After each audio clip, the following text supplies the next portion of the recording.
Hello, and thank you for joining this webcast with Bramasol, the leaders in the digital solutions economy and order to cash.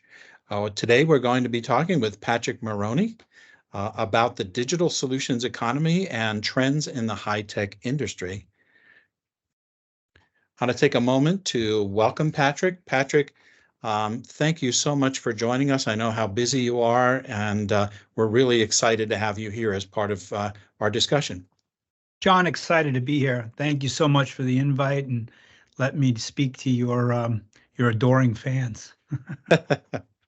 There you go. So thank you. Just a real quick, for those of you, we're going to go through this agenda. We're going to talk a little bit about the digital solutions economy, just tee up the discussion. And then Patrick and I are going to dive into some trends that we're seeing all over the world, all over the US in terms of what's really happening in the high-tech industry.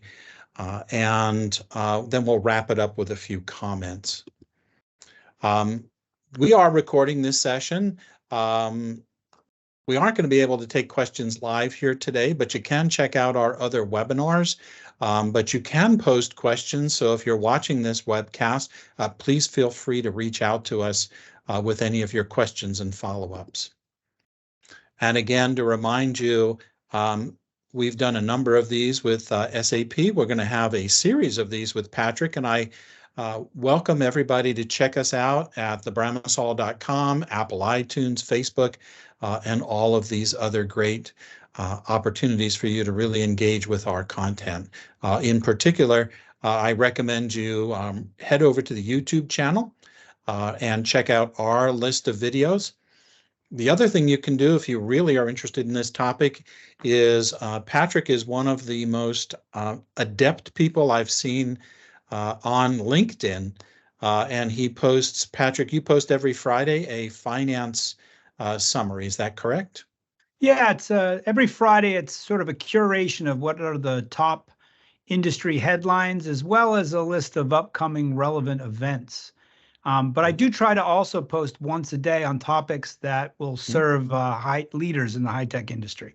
Awesome. And I look at all of them, and it's great stuff. So I encourage you, if you're listening to this webcast, check it out, because Patrick's got a lot of followers and really great interactions. So check those out.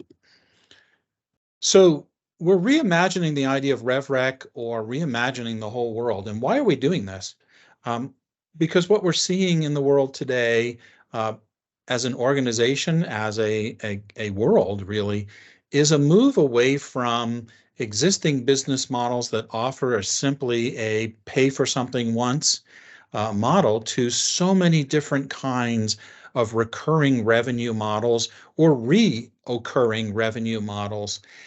And we'll draw a distinction on that a little bit later. But you're seeing a lot of this. We're going to focus in on high tech today, but you can see that this is really affecting so many different industries in the world today, whether it's high tech or telco, companies like NVIDIA and many others, HPE, others in the high tech space, but it's also affecting the medical device industry, automobile industry, media, telco. So we'll share a lot more of these. Check out those videos. But we see a lot more of these models, whether it's XaaS, anything as a service, dynamic pricing models, which are, if you think of Uber for a lot of different applications as we look at demand-based pricing for many different areas, outcome-based, consumption-based, or revenue sharing. Certainly as we see more and more companies either in the high-tech space or in other spaces growing either in-app purchases or revenue sharing models in which they're able to offer royalties, that's a big change in the space.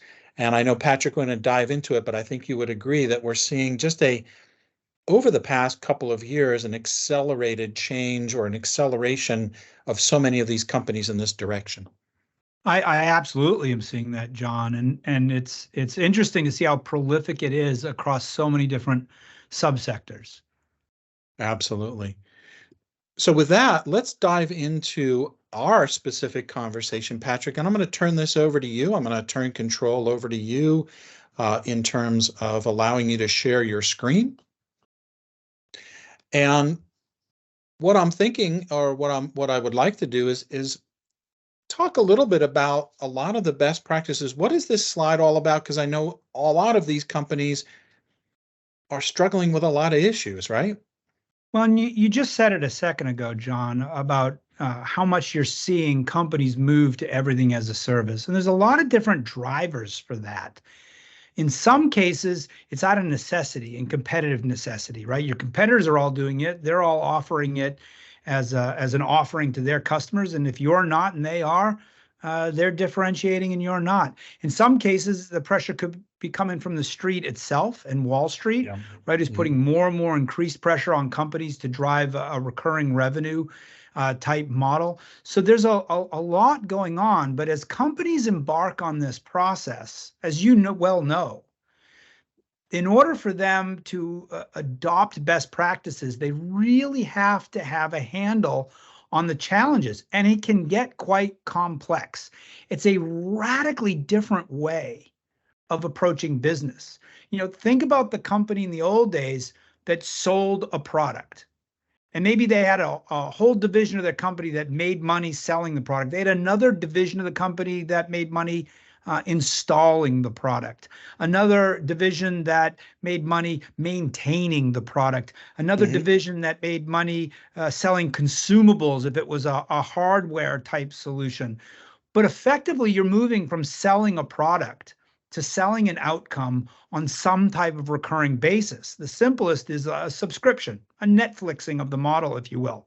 More complex, it might be at a consumption basis. And we're even now starting to see companies that are selling on an outcome basis, only pay if the outcomes that were promised are realized.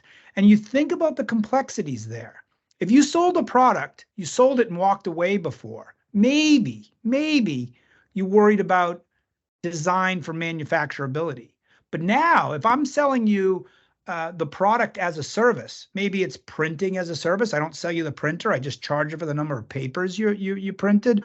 Or I'm selling you. I know one customer. They're selling compressors as a service, air as a service. Terrible acronym, but air as a service. They effectively have become. They've effectively become a utility company, right? You have to meter, you have to charge, you have to be on top of it. And you're not just designing for manufacturability, you're designing for serviceability. Now, think about it from a software perspective. There isn't a software company out there that doesn't have some type of cloud model or a plan to get to one, and also who doesn't have an investment community who's clamoring for them to have that type of model. And so this graphic you see here just scratches the surface on some of the challenges, some of the choices, some of the things that you really have to consider and balance when you're starting to build out that model. Yeah, it's an awesome graphic. And I know as we work with you and work with other clients in high tech or other spaces, every single one of these are terms and challenges, if you will, or items to think about. But you hit on something very interesting, Patrick, to me. It's all great that this is what we're thinking about in the models, but at the end of the day, what gets measured gets managed, right? At the end of the day, it's all about KPIs. What KPIs do you see business leaders focusing on when they're embarking on what we're calling this servitization or monetization and everything as a service model? I love that question, John. And one of those KPIs is actually hidden on this Where is Waldo screen. I dare anybody to try to find it. But if I could just take a second before answering your question, I just want to elaborate for one more minute on this everything as a service model and market, right? I think in general, right, we're all familiar with these giant global mega trends and how it may be affecting our business. As we get into the high tech sector more specifically, we're seeing these trends that you see down the bottom, and overall everything is a service, right? And I know that's the theme of today. People that have joined are interested in it, but I just wanted to highlight the fact that we put together an executive value network twice a year for customers, executives from our customers that come in. Now, these represent everybody across the high tech spectrum. So you've got everybody from semiconductor and equipment manufacturers and contract manufacturers through software. 80% of the leaders that participated in the last Executive Value Network all said that they had some form of servitization, everything as a service, as one of their top priorities in their business. And anybody that wants to read that survey, you can select this QR code. If you're afraid of QR codes, the actual web page is also right here on the slide too, in that little teeny 1-point font. But I would encourage you to check it out. There's a lot of, it's very compelling. There's a lot of people moving there. Now back to your question, right? When we think about the KPIs, in truth, there can be, quite a few. But the primary key performance indicator is the one that Wall Street cares about and is focused on, and it's this annual recurring revenue, ARR, especially with regards to making it grow.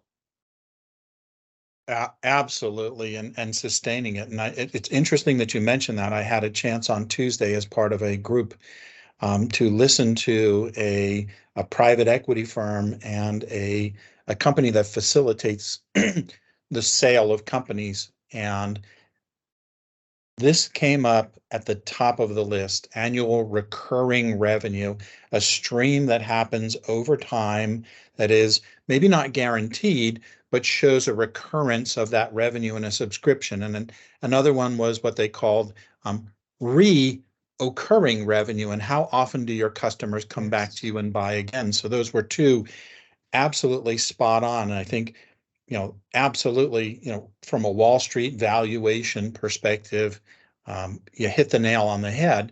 But if I'm a business, I'm managing to this, but what other KPIs should businesses really be focusing on to drive to this?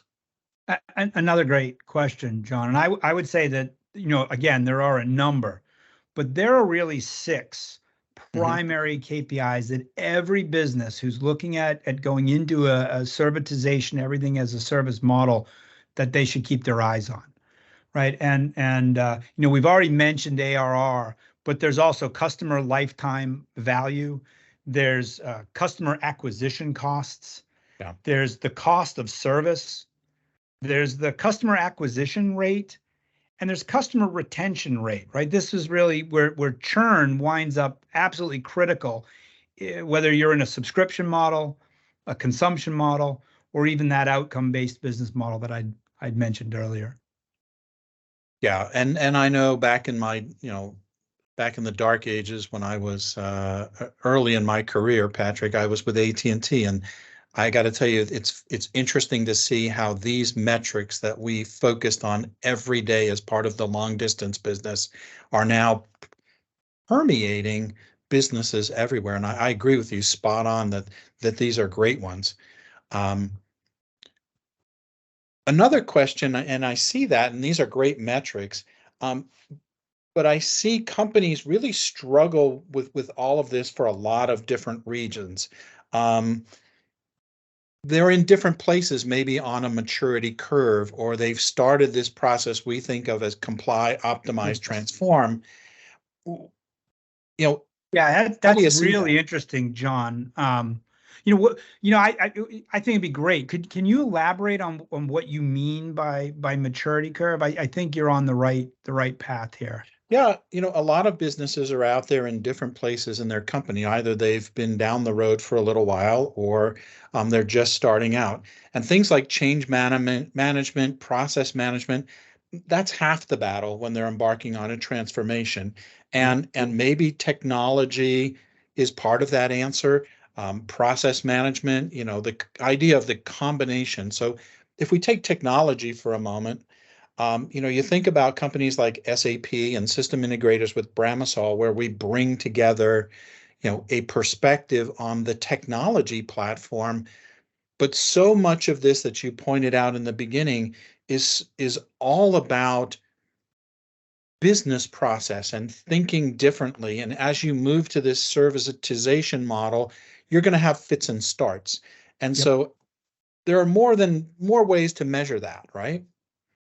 There certainly are, and you know, I would say sometimes I would say that the best customers are the ones that have started and gotten Hmm. themselves a little bit in trouble.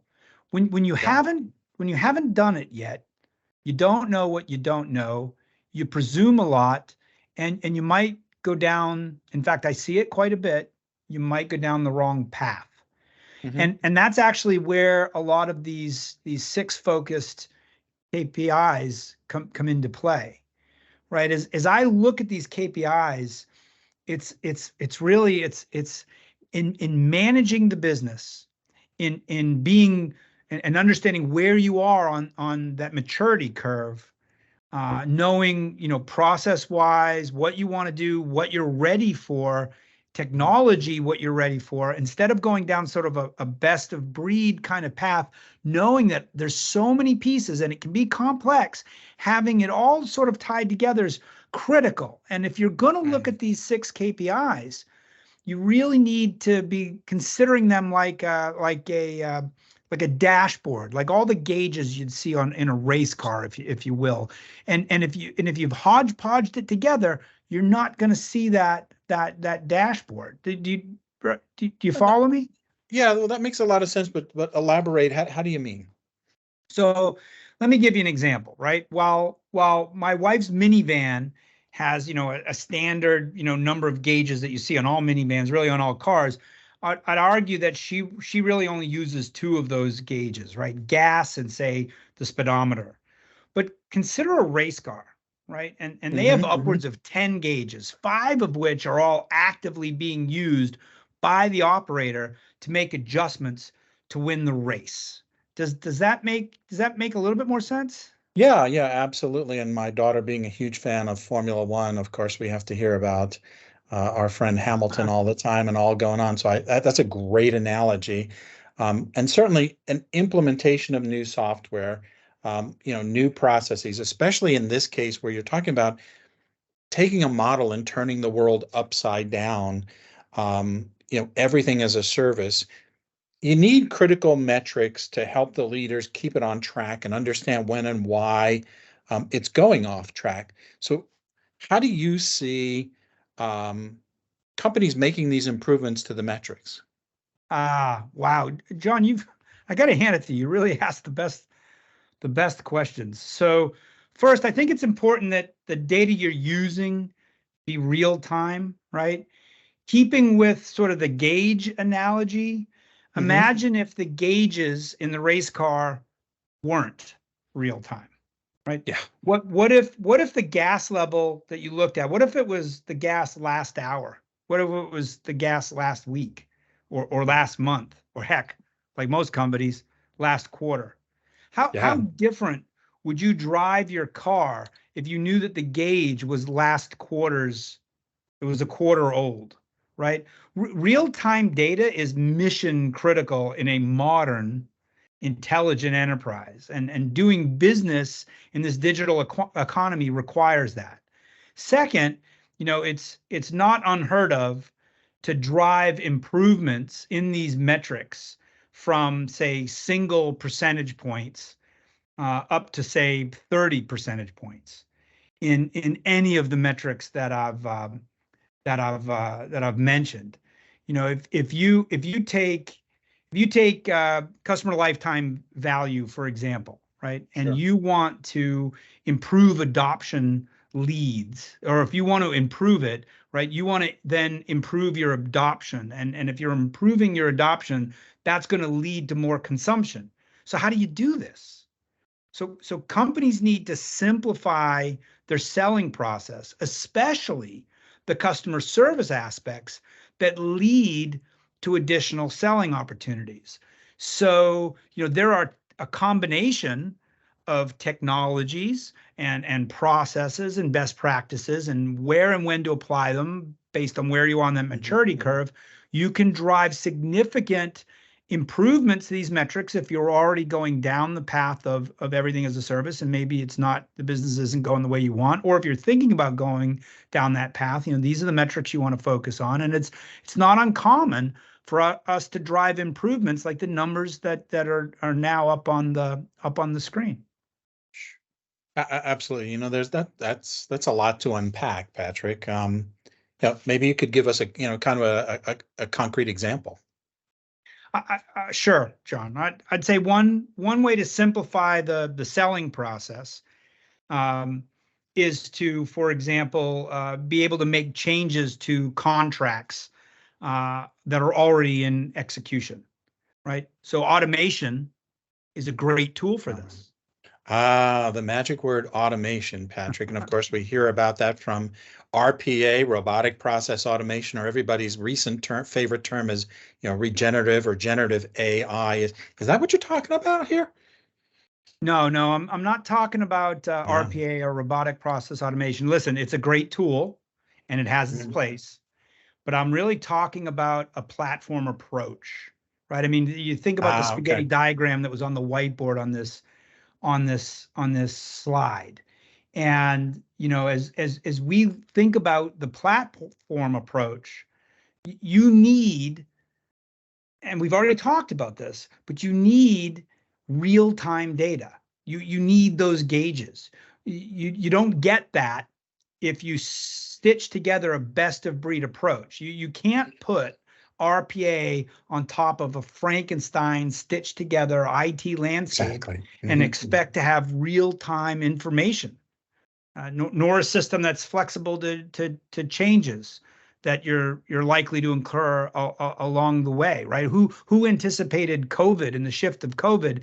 If you build inflexibility and non-agility into your processes and technologies, then you're going to be in trouble. You've got to, you said it earlier. If you don't measure it, you can't manage it.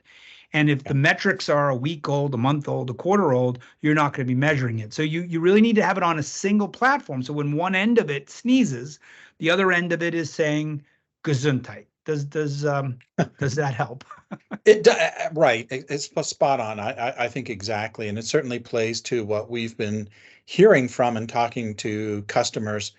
Most recently, a month or so ago, we were at a large customer has a managed services organization. And it's very clear that in these situations, when you have all of these metrics, you want a platform that natively integrates. I mean, the argument could be, yeah, I integrate through different APIs or different other tools, but that's not native integration. That's not real-time integration. And to your point, who wants to be driving a race car with, you know, a gauge that says, well, you were going 50 miles an hour. Not sure how fast you're going. Maybe you ought to check, right? That's not so helpful. Well, and you think about it from a business standpoint, we're not driving minivans, right? We're all driving race cars. One business is competing against another business. So any advantage you can get, any insight you can gain gives you a competitive advantage. In the racing world, and you know from what you were saying about your daughter with Formula One, if they can shave 6 seconds off a pit stop, that can be a game changer in the difference in winning a race. And that's effectively what we're talking about here. Yeah, and when you see, you know, F1 is a great example. When you see Lewis Hamilton and Verstappen, and their differences in some of the races are less than a few seconds, it's an amazing, you know, you need to be that way. And that's what today's economy is. I mean, I think of this, Patrick, as if you're making dynamic offers to customers in real time based on the profitability of that particular offer at that point in time, you sure want to have the data that's real time or as close to real time as possible, not the information that's a couple of weeks old. And you want to have your quoting, your sales config, and your engineering, all of that brought together in the same place. And what really jumped out at me as you were talking and is this, we're moving we're growing the concept, and we talked at one point when we were prepping for this about entitlements. And what's fascinating to me is the instantaneous expectations of a customer in this digital economy, where I bought a bundle, I expect that within moments, that bundle is active and happening in my space. And so all of this, whether it's revenue recognition or quote to cash, all of that needs to be kind of integrated into all the same place, right? Exactly. So, if you're going to improve the metrics that we've been talking about, companies need to simplify their buying process for their customers. Not only that, they also need to simplify the adoption processes to accelerate consumption. And they absolutely need to automate all of the complex accounting that occurs across all the different departments and pivot points. And as you said, from sales to engineering, if you have any hardware that's represented, then it's also supply chain and the supply chain variance. All of that's got to be connected to finance from a revenue recognition perspective. And you're going to recognize revenue different on software versus services versus training versus hardware and implementing. And then all of that's got to be tied together to billing as well. So to do this, companies need end-to-end integrated solutions from e-commerce through CPQ, that's configuration, price, and quoting, through billing, through revenue recognition, through entitlements, all of this tied together with analytics. Now, we've talked about maturity curves. The companies that I see, on that super mature end, they're not just measuring is somebody entitled. They're actually measuring how they're using the software, what the entitlements give them, and they're seeing the ability to do maybe upsell, cross-sell opportunities from the data. And they're using an entitlement engine to drive foresight and actually improve revenues and then therefore improve all those other metrics. Yeah. And let's take a little, let's dive into this for a second a little bit more, because I think it's so important to provide perspective, because we've been talking with a number of different customers out there, and the question comes up, and I'm going to lay it out there in a product sense, but it's also in a process sense. We've had a number of interactions where customers ask us, should I do BRIM, order to cash, BRIM first, or revenue recognition and revenue recognition second? Or should I do RAR first and BRIM second? Or should I just try to do a entitlements platform? Or should I lay out my CPQ first and then do my back end of ERP? And I guess what I'd like to ask for your perspective on, and I know I have my own, but I'm curious about yours, is, my view is you don't have to do it all at once. Correct. But you ought to be thinking about it, because sometimes, in a conversation we had with a very well-known software provider of CAD software kind of a thing, he literally said, a lot of the decisions that we made up front when we implemented our ordering system, quote unquote, I think we would have done something differently had we thought about it in the context of entitlements, how I'm going to collect that money, and then how am I going to recognize that revenue.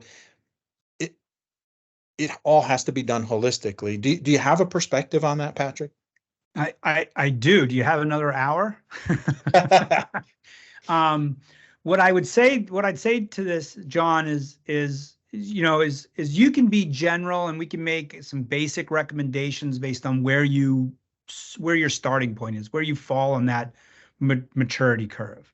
But I would say that in each situation, there is going to be nuances that are specific to that individual situation. So it matters to take account of where people are and where they want to be and where they're going and what data they can currently manage. You mentioned CPQ. A lot of people start there. And what I see a lot of companies start, say, on the sales side, and they put in a configure price quoting for their salespeople. Well, if you've got a complex business, if you're bundling solutions, hardware, software, services together, well, there's going to be a supply chain component, and there's going to be variance on that supply chain component. So does the configuration in your sales configurator account and integrate natively into the variance in the supply chain configuration? If it doesn't, you've just created a silo and a block, and now you're going to be looking at last month's gas gauge. So you got to think through this. At least, it's fine to take a crawl, walk, run perspective and layer this in. You mentioned entitlement management. I do see companies start there occasionally. A lot of people do it as a phase 2. I have seen some people do it as a phase 1, and there's different trade-offs. It is, by the way, one of the #1 areas of revenue leakage, because most companies have a archaic, manual, time-consuming, and data inaccurate process for doing entitlements. So there can be massive gains with just a little bit of technology and process change there. But if all of that's not falling back on, say, a foundational integrated platform, you could be in trouble. So in other words, it can be complicated. But just because it's complicated, just because, this image on the whiteboard you see on the screen, just because it's complicated doesn't mean it isn't doable. And it's certainly why people should meet with us, right? Why they should meet with technology companies. I work for SAP, and why they should meet with you and the folks at Bramasol who specialize in change management and helping companies know where they are. We together, we can absolutely help. And first, it's by understanding where you are and where you want to go, then understanding what's inhibiting you today. And finally, it's by making the appropriate recommendations in both technology and process to minimize the risk, maximize the reward, stay focused on the right KPIs, and drive meaningful, high ROI, low risk change. Yeah, that's a great answer, and we agree. And I think it can be a partnership. Bring in an expert who understands these. Talk to people like yourself, Patrick, about expertise in industries. There's expertise in application areas like ourselves and process. One thing I noted, we didn't talk. I'm not sure this is actually an SAP webcast, because we didn't talk a lot about technology, Patrick.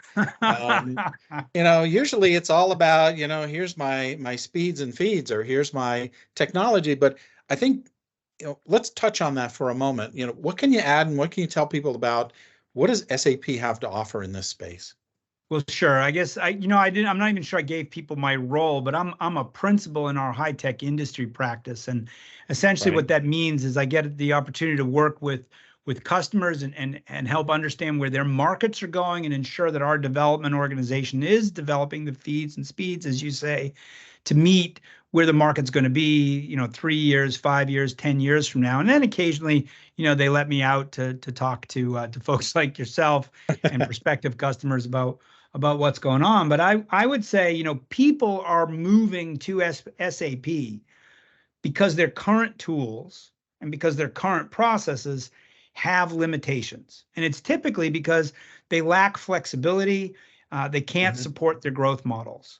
And SAP, we've invested over $20 billion. That's with a B, in the last 10 years alone in technology. So if you knew SAP 10 years ago, that was $20 billion of R&D investment ago. So, you don't know, is my point, if your knowledge is 10 years old. And we've made a tremendous investment in technology that is flexible, is adaptable, conforms to the cloud standards, allows people to do fit to standards, so you can get up running quickly with agility and flexibility and not be hamstrung. And I would just add to that small startups and companies that are on that high growth scale out path, they can benefit from the same technology that has been developed to help the largest companies in the world drive differentiation in the marketplace. It's not just for big companies, right? All of this investment can be leveraged by both. We started by solving the biggest, hardest problems for the biggest companies in the world. And now we're in a position where we can easily templatize to folks that are much smaller so they can get up and running quicker. Yeah, no, and you're spot on. And I think I love that point about it's for everybody pretty much. we have been involved in projects from some of the medium-sized companies all the way up to the world's largest companies, with devices we use every day. You and I are using some of them today to do this webcast, right? But also what amazes me is SAP's investment and focus in the public cloud and enabling customers like you talked about. With SAP EBRR is an amazing new tool that's come out. If you're just running a small servitization or a subscription model, and it's a very straightforward application, it is a complete solution, similar to the subscription billing tool that exists, allowing, or application that allows businesses to compartmentalize or grow incrementally. And I would encourage them. I've actually tried this link out, the XaaS subscription models. It's a great link to learn more about that. It's great stuff, and thank you so much. I thought people might want to know a little bit more. So here's another QR code. This is different from the one that we had shown earlier, and I do appreciate your bringing up the technology. John, it's important. We've talked a lot about a fundamental platform, and we've got technologies from omni-channel and commerce, through order orchestration, through contract manufacturing, through subscription billing that can go consumption-based, even outcome-based dashboard monitoring, the entitlement management, the various elements that drive and help to improve customer service, and of course all of the revenue accounting and billing that's there too. So I think when we get into those nuts and bolts and the bits and bytes and the feeds and speeds, as you said, it's there, right? SAP wouldn't be SAP if it wasn't. But I think it's important to understand where companies are and what's holding them back first, and then to be very prescriptive in here's where we think you should do crawl, walk, run with what technologies and what processes. If somebody's ready to get started now, I think the great next step would be to schedule a meeting and to meet with us. If you're not sure how to do that, one way to contact SAP is to certainly click this link in this QR code, and that'll allow you to say that you'd like to set up a meeting, and the system will automatically find who your right person is. I'm sure you've got ways to do that too. And on that note, John, thanks for all the great questions. I'm sure there's some content or closing that you'd like to add as well. Yeah, Patrick, thank you for such great answers and such an intriguing and interesting conversation. I look forward to a few more of these as we dial into some more industry specific. I mean, you represent high tech, and what an amazing space and what a world of change. And you're focused on, we think of the traditional high tech that you deal with in terms of, the large enterprise companies. But the world of semiconductors is changing so fundamentally right now, and I'm looking forward to maybe exploring that in the future as we look at companies who are now licensing their technology or creating consumption models for semiconductors, which is amazing, or the other industries that feed into that based on outcomes. I want to just thank you again, Patrick, for taking the time and the thoughtful approach. I love these graphics and slides. They're really, really interesting and really insightful. So thank you for your time with us today. Yeah, thank you, John. Very welcome. Fantastic, and thank you to whoever's listening here. We appreciate all of you. Feel free to reach out to us. Click the links, and absolutely, the one thing I will say as a takeaway is the world is changing. Everybody, almost every industry I see is moving to some kind of form of model. Don't do it alone. Do it together with a thoughtful approach, with experts in the industry like SAP and Bramasol, who can help you really understand and guide you through the process. Thank you for listening.